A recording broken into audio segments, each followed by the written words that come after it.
Yesterday, President Trump's campaign insisted that 60 Minutes, CBS News, released an unedited transcript. They must release an unedited transcript of Vice President Kamala Harris's entire 60 Minutes interview. Now, this came after her word salad about Israeli Prime Minister Benjamin Netanyahu was cut from Monday's broadcast, and it looks as though it was a cut and paste job.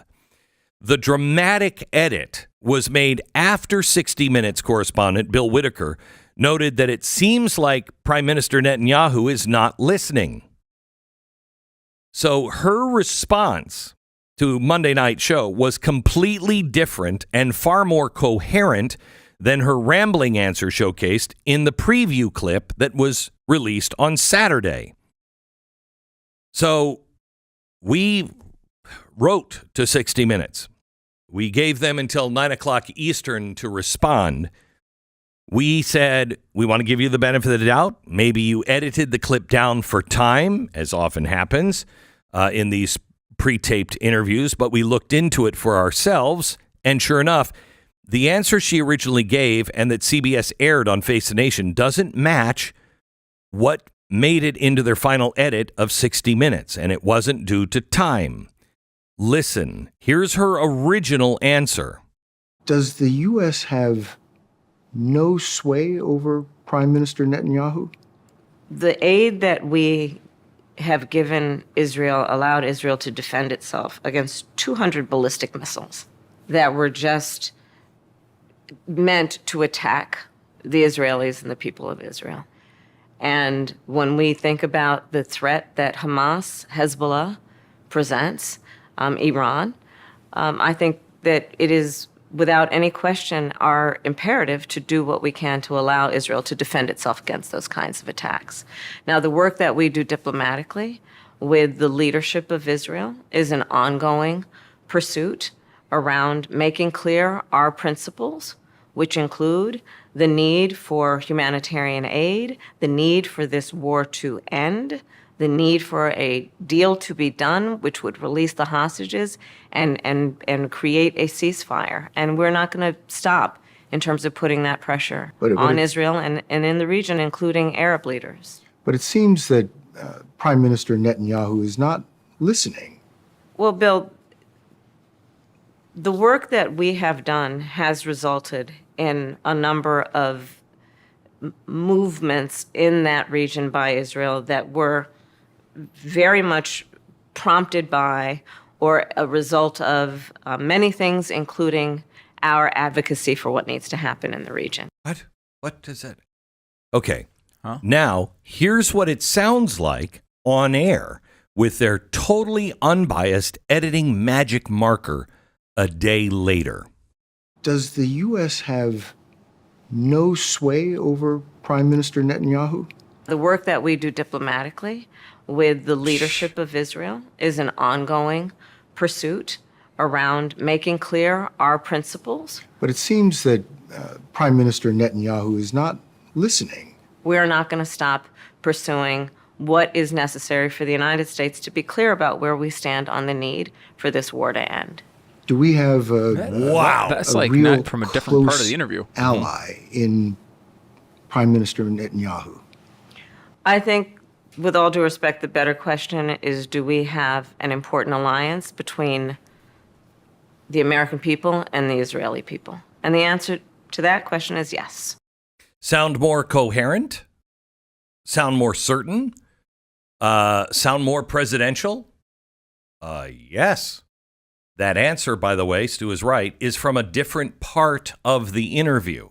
Well, we asked 60 Minutes to explain their apparent in-kind contribution to the Harris campaign. We said, greetings. An ex-user noticed severe edits to VP Harris's answer to the 60 Minutes interview regarding Netanyahu from the time the clip aired on Face the Nation to the final export yesterday. And we attached both the edited and unedited. It doesn't appear to be edited for time, rather a cut and paste answer from a different question. Can you provide an explanation to the Glenn Beck program and Blaze News as to why this edit was made? There are claims of bias and selective edits to make Vice President Harris's answer appear more coherent. Our deadline is 9 a.m. Eastern tomorrow. We have not received, surprise, surprise, a response from CBS News. So are you getting anything that is real? Eden Pure is back with their famous Thunderstorm air purifier. It's their top seller air purifier that quickly destroys viruses, odors, mold, and so much more. With thousands of 5-star reviews, you know it works. Any smell will vanish after just a few seconds of the Thunderstorm being plugged in. Odors, litter boxes, trash cans, cigarette smokes, dirty diapers. Wow, I don't want to visit that house. The powerful Thunderstorm sends out O3 molecules that seek out and destroy odors. I have these in my house. They're great. The molecules go behind and under furniture. Nothing can hide from the Thunderstorm. Best of all, no filters to buy over and over again, saving you money. Start enjoying your home again and get several Thunderstorms. Right now, you can save $200 on an Eden Pure Thunderstorm 3-pack for the whole home protection. You get 3 units for under $200. Put one in your basement, bedroom, family room, kitchen, wherever you need the air to be clean. Go to EdenPureDeals.com, EdenPureDeals.com. Use the promo code BECK and save. Well, J.D. Vance pointed out yesterday that, yeah, you did get an honest answer from The View. Listen to what he said. But she walks into The View, and you would think that would be an interview, and you know what they asked her? They gave her a softball, an easy question, really propaganda. They said, can you name a single thing where you disagree with Joe Biden? Now, let's back up for a second, because remember, Kamala Harris's entire campaign is to pretend that she hasn't been the vice president for the last 3.5 years. You know, she stands up before crowds and she'll say, on day one, we're going to tackle the affordability crisis. On day one, we're going to secure the border. And you listen to her for 5 minutes and you think, Kamala, are you going to vote for Donald Trump? Because you've been vice president for 1,400 days, you haven't done anything.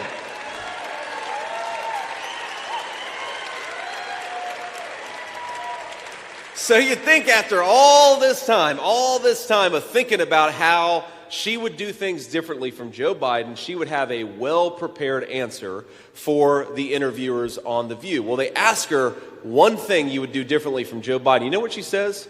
I can't really think of anything off the top of my head. Wow.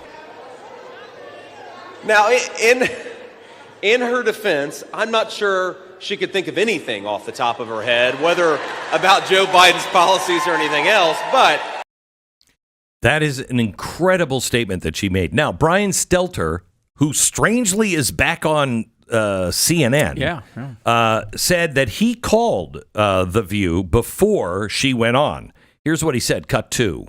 She's also on The View tomorrow. I was talking to producers at The View last night. They have some sharp questions for her as well. And let's remember, sometimes it's these non-traditional formats that actually reveal a lot about candidates. So here is The View introducing Kamala. Please welcome back the next president of the United States. Very sharp. Oh, yeah. Very sharp question. Very sharp. I will say I agree with Stelter on that point, though. Oftentimes, it's not some big adversarial interview where you get these good moments. I mean, this is the best moment of any of the interviews she's done so far, the thing that J.D. Vance was just highlighting. Yes. Her admitting that, which is a massive strength for her campaign. So far, she's been able to avoid responsibility for Joe Biden. And the fact that she just threw that out there with no exceptions, I mean, I don't know. I think partially because she feels like she's in a safe zone, she's able to kind of just like let down her hair a little bit and blurt out things that are really helpful to her opponent. But can I ask, most of America is not in a safe zone right now. I mean, you have the results of one hurricane and another one coming tonight. Massive. Could be one of the biggest ones that has hit Tampa in Florida of all time. And she's last night on Stephen Colbert drinking a beer with him. Listen to this. But elections, I think, are won on vibes because one of the old saws is they just want somebody they can have a beer with. So would you like to have a beer with me so I can tell people what that's like? Okay. This was... Now, we asked ahead of time because I can't just be giving a drink to the Vice President of the United States without asking. You asked for Miller High Life. You asked for Miller High Life. I'm just curious. Okay, the last time I had beer was at a baseball game with Doug. Okay, so cheers. Okay, cheers. There you go. There she is. Cheers for drinking a beer. That tastes like the beautiful city of Milwaukee, The Wisconsin. champagne of beers. There you go. I mean, how pathetic is she? Milwaukee, Wisconsin. Like they're she's picking beers based on swing states. Right. It's like, give me a break. But I really like that small brewery right there in Nevada, and another one really in Arizona is very, very good. Don't sleep on Georgia and North Carolina. Yeah. No, it's pretty pathetic. So what is, you said this earlier, what is the strategy change? Why is it that she's suddenly doing all these interviews? I think it is because they know they're in trouble. I think there's been a shift in the polls. And so she is doing all of these television shows, all friendly. Mm-hmm. But this is not what... Yeah, I mean, look, there are nothing adversarial. I mean, you could argue 60 Minutes should be at least is a mainstream normal candidate type environment. Until they edited everything. But she did Face the Nation, I think, too. Yeah. Over the weekend. And then, of course, did the podcasts. She's done now the late night shows. She did The View. She's going everywhere. And this is a massive change in strategy we're witnessing right now. Correct. They have been running this campaign for 2 or 3 months the exact same way. Keep her out of off TV. Keep her on script in front of an audience. Get her in and out. Never have her face a question. The strategy was clear for multiple months. Now all of a sudden she's everywhere. That is a massive change. This is a huge development in the campaign. So my gut would say that the hurricane has changed an awful lot.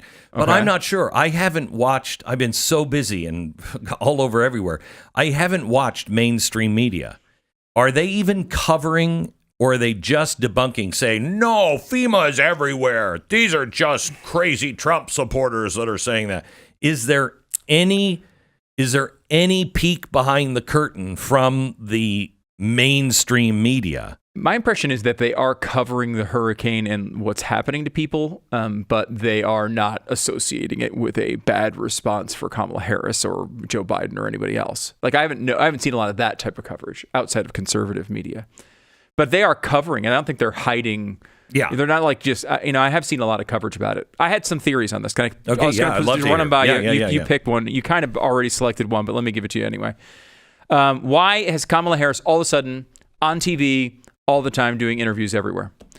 One, could be public pressure finally getting to the campaign. We've been talking about it for months. Why isn't she doing interviews? Why isn't she doing interviews? She's even been asked in the occasional interviews that she does, why aren't you out there more? Maybe that finally got to her campaign.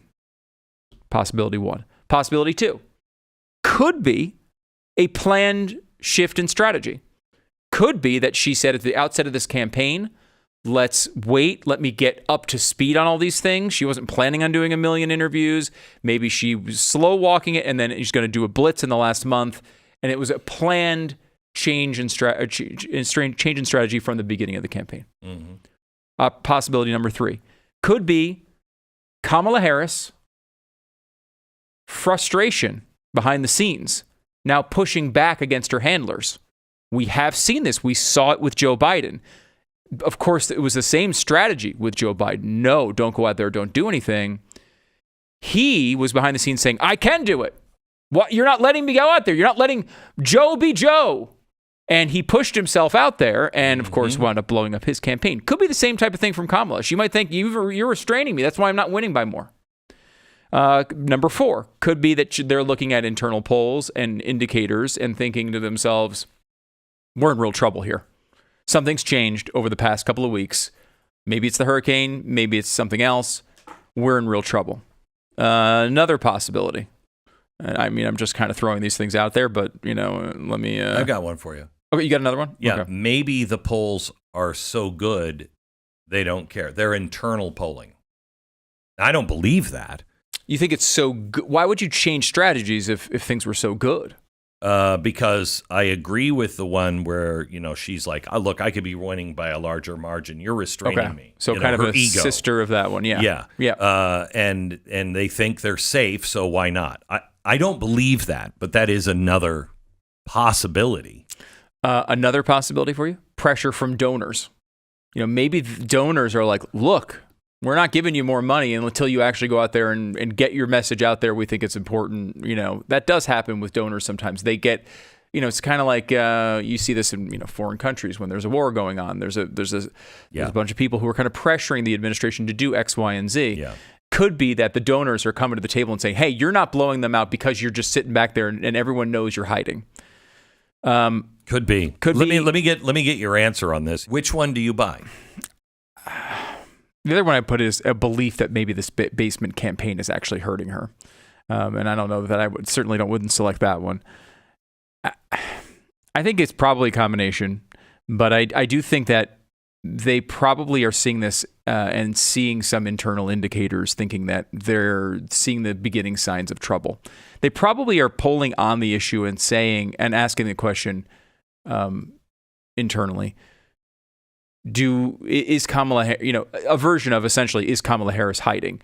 Do you think Kamala Harris is not putting her positions out there? Is she not speaking enough? That type of stuff you can test, and they may be seeing really negative reactions on that. But I mean, you look at this and you could say that they might be a tick ahead. You could say that it's tied, but they certainly don't believe they should be tied, right? They think Donald Trump is the worst person of all time. Well, here's another reason. Here's Kamala Harris on Howard Stern. Listen to this. Cut 22, please. But to your point, I literally lose sleep and have been over what is at stake in this election. I mean, honestly, I end the day pretty much every day these days asking myself, what can I do more? There is a lot of reporting from inside the Kamala Harris campaign about disappointment that she is not doing more, that she is not doing a lot of public events, that she's taking days off all over the place leading up to this campaign. And that also could be fueling this media blitz. Donald Trump is a machine, man. He's all over the place. And J.D. Vance is all over the place. Everywhere.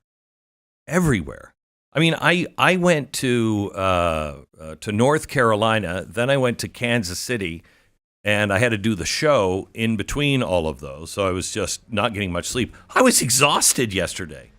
And I thought, how is Donald Trump holding this schedule for this long? And he's bright-eyed and bushy-tailed. Yeah. The guy has not slowed down. It's amazing. That is the thing. It's hard to argue that about Trump. He is a machine. He's a machine.